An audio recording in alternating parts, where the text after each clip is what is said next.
Hello everyone, welcome back to my channel that nutrition for life and मैं dietitian Shweta Verma. आज हम बात करेंगे हार्निया के बारे में कि हार्निया क्या होता है और इसके कारण क्या हो सकते हैं और इसके लक्षण क्या होते हैं जिससे आप डॉक्टर से चेकअप करा सकते हैं और किस तरीके की डाइट को लेके आप इसकी रिकवरी कर सकते हैं या काफ़ी हद तक आपको हार्निया जैसी कंडीशन में आराम मिल सकता है। तो चलिए मैं पहले बात कर लेती हूँ। हार्निया में क्या होता है कि पेट के जो निचला हिस्सा है उसमें दर्द होता है। नेक्स्ट ये किसी मसल्स की वीकनेस के कारण होता है या आपने कोई ऑपरेशन करवाया हो इसके कारण होता है, या वुमेंस में जो है वो सी सेक्शन सर्जरी हुई हो और उन्होंने कोई भारी सामान उठा लिया हो उसके कारण भी हो सकता है हार्निया। तो ये कोई एक क्रिटिकल कंडीशन नहीं होती है, लेकिन हाँ अगर आप इसका ऑपरेशन नहीं कराते हैं तो इससे आपकी बॉडी को रिलैक्स भी नहीं मिलता है या आराम नहीं मिल सकता है और उसमें पेट में उभार सी गांठ सी आने लगती है। जब हम लेटते हैं तो ये गांठें काफ़ी हद तक अंदर हो जाती हैं जिससे हमें रिलैक्स हो जाता है, या कमर पीठ में भी दर्द होती है कभी कभी और लेटने पे आराम मिल जाता है और फिर दर्द वैसे ही स्टार्ट हो जाता है। तो बिना सर्जरी के आपको इससे आराम नहीं मिल सकता है, सर्जरी करवानी पड़ती है। और ये कोई बहुत क्रिटिकल कंडीशन नहीं है, बहुत आसानी से सर्जरी हो जाती है और उसके बाद आप एक अच्छी डाइट फॉलो करके अपने आप की रिकवरी कर सकते हैं। तो आज हम इसी बारे में बात करेंगे कि किस तरीके की डाइट हम आपको बता रहे हैं हार्निया के लिए, कि सर्जरी अगर हो जाती है आपकी हार्निया की या हार्निया की उस समय प्रेजेंट कंडीशन भी है तो आप किस तरीके की डाइट को फॉलो कर सकते हैं।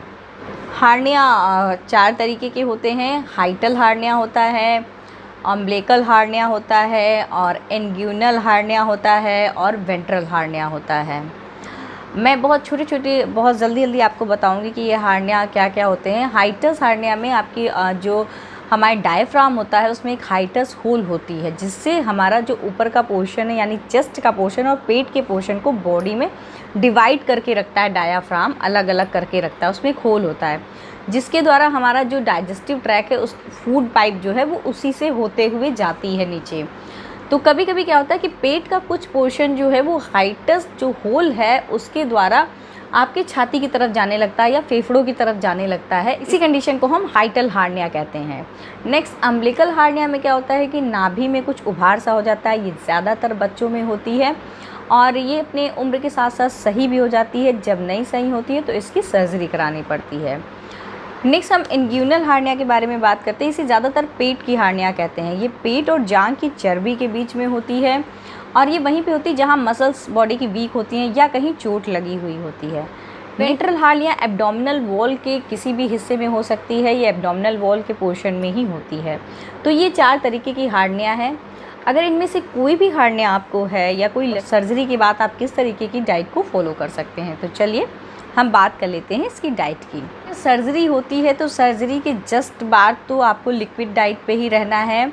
उसके थोड़े दिन बाद आपको सेमी सॉलिड डाइट लेनी है और उसके बाद जो डाइट होगी हम उसके बारे में बात करेंगे।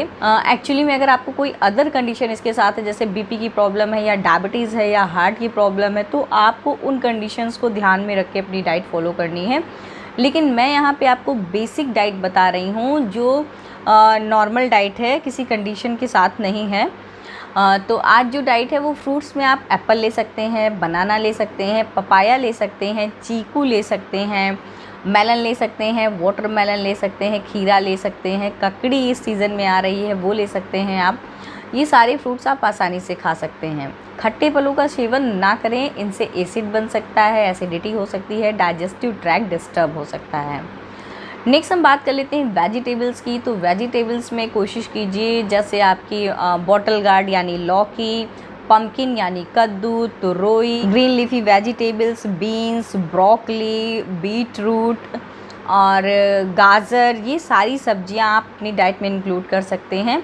कोशिश कीजिएगा कि कटहल या अरबी इन चीज़ों को अवॉइड कीजिए क्योंकि ये गैस कॉजिंग होते हैं। इनसे पेट में गैस हो सकती है, एसिडिटी हो सकती है जिससे ये डाइजेस्टिव ट्रैक को डिस्टर्ब कर सकते हैं। बात कर लेते हैं हम अनाज की। जी हाँ, मोटे अनाज यानी हाई फाइबर जो आपको ग्रेन्स हैं वो लेने हैं, जिसके लिए आप गेहूं का आटा यूज़ कर सकते हैं और आप यूज़ कर सकते हैं ओट्स, दलिया ले सकते हैं आप, और आप ब्राउन ब्रेड ले सकते हैं अपनी डाइट में।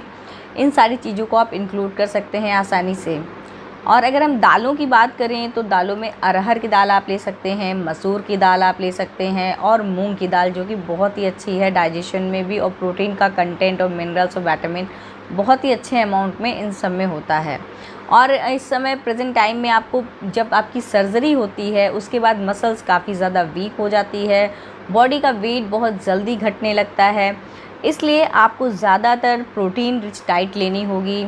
प्रोटीन रिच डाइट में आप बहुत सारी दालों को शामिल कर सकते हैं और आप ले सकते हैं इसके साथ साथ पनीर, जो कि लो फैट जो है मिल्क हो, पनीर ले सकते हैं आप। और अगर आप एग खाते हैं तो आप बॉयल्ड एग ले सकते हैं।